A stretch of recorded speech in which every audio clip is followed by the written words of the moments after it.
오늘 함께 보실 하나님의 말씀은 열왕기상 7장입니다. 말씀 봉독은 13절에서 14절까지 하겠습니다.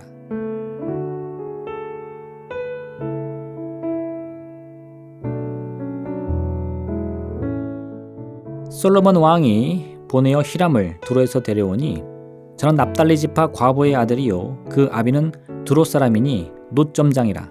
이 히람은 모든 논일에 지혜와 총명과 재능이 구비한 자더니 솔로몬 왕에게 와서 그 모든 공작을 하니라. 아멘. 오늘 솔로몬은 두로에서 노새를 다루는 대장장이 히람을 데려옵니다. 공교롭게도 히람은 당시 두로를 다스리던 왕의 이름이기도 합니다. 오늘 본문의 히람과 두로의 왕 히람은 같은 이름을 가진 서로 다른 사람입니다.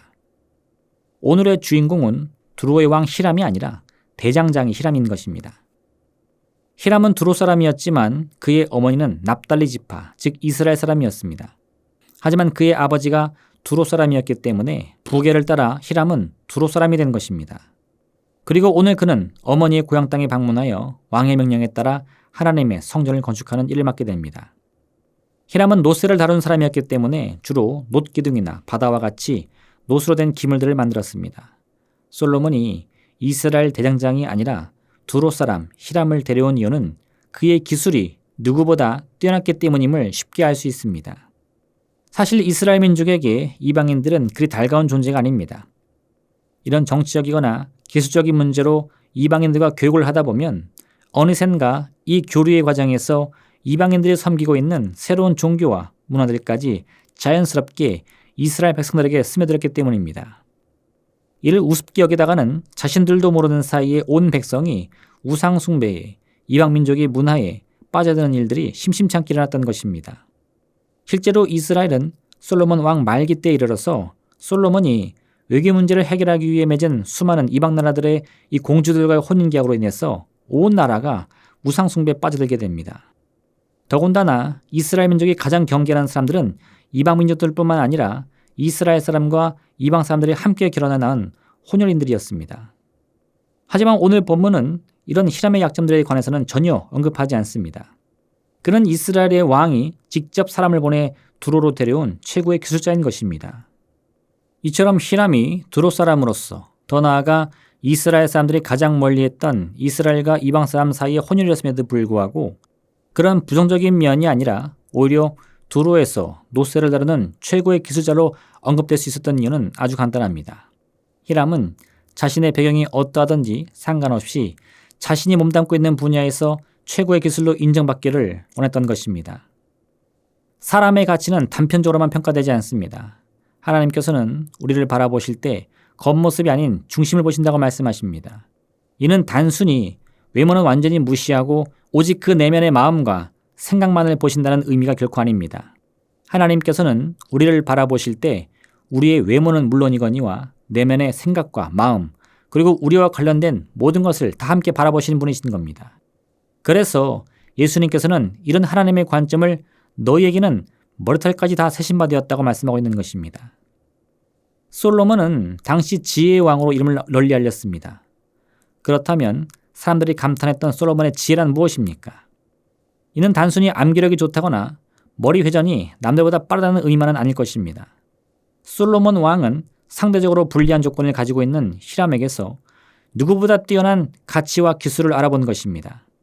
이런 솔로몬 왕의 시각과 선택은 마치 하나님께서 우리를 전인적으로 바라보시며 머리털까지 세시는 것과 마찬가지로 우리 자신보다 우리를 더 잘 아시는 그런 면을 따르고 있는 것입니다. 진정한 지혜란 남들과 비교하여 더 높은 점수를 얻는 것을 의미하지 않습니다. 참된 지혜는 바로 생명을 살리며 선을 행하는 것이 무엇인지를 알아보며 더욱 앞장설 수 있는 지식을 의미합니다. 솔로몬 왕은 자신이 얻은 권세를 통해 개인적인 욕심을 부리는 사람이 아니었습니다. 한 번은 솔로몬 왕이 하나님께 1000번제를 드렸는데 그날 밤 하나님께서 솔로몬의 꿈에 찾아오셨습니다. 그리고는 그의 소원이 있다면 무엇이든 응답해 주겠다고 말씀합니다. 이때 솔로몬은 그 무엇보다 아직 왕으로서 준비가 부족한 자신이었기에 백성을 잘 다스리고 이스라엘 나라를 굳건히 세울 수 있도록 듣는 마음, 즉 지혜를 달라고 간구합니다. 솔로몬의 대답에 하나님께서는 크게 기뻐하시며 그가 많은 재물이나 원수의 생명을 해하는 것 같이 자신의 욕심을 채우려 하기보다는 나라와 백성을 먼저 생각했으니 하나님께서도 그를 생각하여 그가 구하지 아니한 부와 영광도 함께 주시겠다 말씀합니다. 성전 건축의 과정을 하나하나 살펴보면 우리는 솔로몬 왕이 어떻게 해서 이 막중한 일을 그토록 잘 해낼 수 있었는지 그 이유를 발견할 수 있습니다. 특히나 오늘 솔로몬은 생명을 살리고 선을 행하는 일에 행함에 있어서 누구보다 순수하고 열린 마음으로 사람들을 판단하고 있음을 알 수 있습니다. 오늘 두로 사람 히람은 이런 솔로몬의 지혜로 인하여 이스라엘 나라의 성전 건축에 크게 쓰임받을 수 있는 기회를 얻게 된 것입니다. 가늠하다가 현장에서 잡힌 여인을 두고서 바리새인들은 즉시 그녀를 돌로 쳐 죽여야 한다고 말합니다. 하지만 예수님께서는 그녀를 향해 더 이상 정죄하지 않을 것이니 평안히 가서 죄악의 삶을 청산하고 새로운 삶을 살아갈 것을 말씀하십니다. 우리는 예수님과 바리새인 중에서 누구의 관점을 따라야 합니까? 사람들이 가지고 있는 고정관념은 때로 큰 무기가 되어 많은 사람들을 괴롭히는 도구로 사용됩니다. 이런 시각으로는 결코 하나님이 원하시는 바 생명을 살리며 선을 행하는 일을 온전히 감당할 수가 없습니다. 그러므로 우리도 예수님처럼 또한 지혜로운 솔로몬처럼 무엇이 진정 생명을 살리며 무엇이 진정 선을 행하는 일인지를 분별할 수 있어야 합니다. 또한 이와 같은 시각으로 사람들을 바라보며 그들의 죄와 허물을 들춰내기보다는 더 큰 사랑으로 덮어줄 수 있는 믿음과 용기도 필요한 것입니다. 이러한 선택을 할 때 우리는 그동안 가지고 있던 편견 때문에 보지 못한 그 사람의 진정한 가치를 발견하게 될 것입니다. 또한 이를 통해서 그 사람이 가지고 있는 진정한 참 가치의 능력으로 우리 자신도 큰 유익을 얻게 될 것입니다. 예수님 당시 수많은 사람들이 예수님을 향해서 사람들을 선동하며 죄를 부추긴다고 비난했습니다. 그러나 이어는 정반대로 예수님 때문에 사회적으로 소외당하고 멸시받던 이들이 새로운 삶을 향한 꿈과 소망을 품고 마음속 슬픔을 떨쳐낼 수 있었습니다. 사마리아 우물가에서 만난 여인이 그러했고 베데스다 연못에서 만난 38년 된 병자가 그러했습니다. 날 때부터 맹인이었던 사람이 그러했고 12의 혈루증 앓던 여인이 그러했습니다. 우리도 이와 같이 우리 자신뿐만 아니라 여전히 삶의 여러 문제와 고통과 슬픔에 빠져 있는 이들의 삶을 변화시킬 수 있도록 노력해야 할 것입니다. 예수님의 관점을 가지고 허물을 덮어주며 참된 믿음과 소망의 힘을 알려주어야 할 것입니다. 이를 통해 우리가 만나는 이들마다 우리의 관점을 가지고 예수님의 관점을 배울 것이요. 우리의 말과 행동을 가지고 예수님의 모습을 바라보게 될 것입니다. 그리고 이로써 우리는 온 세상에 예수 그리스도의 복음을 전하는 진정한 증인의 삶을 살 수 있게 될 것입니다. 오늘 하루 참된 예수 그리스도의 마음과 시선으로 세상을 바라보면서 어둠 가운데 빛을 비추고 슬픔 가운데 위로의 손길을 내미는 귀한 삶을 사시기를 주님의 이름으로 부탁드립니다. 기도하겠습니다. 사랑의 하나님 아버지 감사합니다. 참으로 우리에게 주어진 하나님의 귀한 사명을 감당할 수 있도록 믿음의 용기를 허락하여 주시옵소서.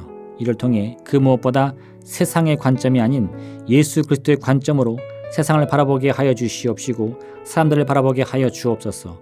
그들의 죄와 허물을 들춰내는 것이 아니라 더 큰 사랑으로 허물을 덮어주고 그들의 슬픔을 위로할 수 있도록 인도하시고 이 같은 우리의 선택이 하나님의 뜻과 같이 선을 행하며 생명을 살리는 귀한 일인 것을 깨달아 알게 도와주옵소서.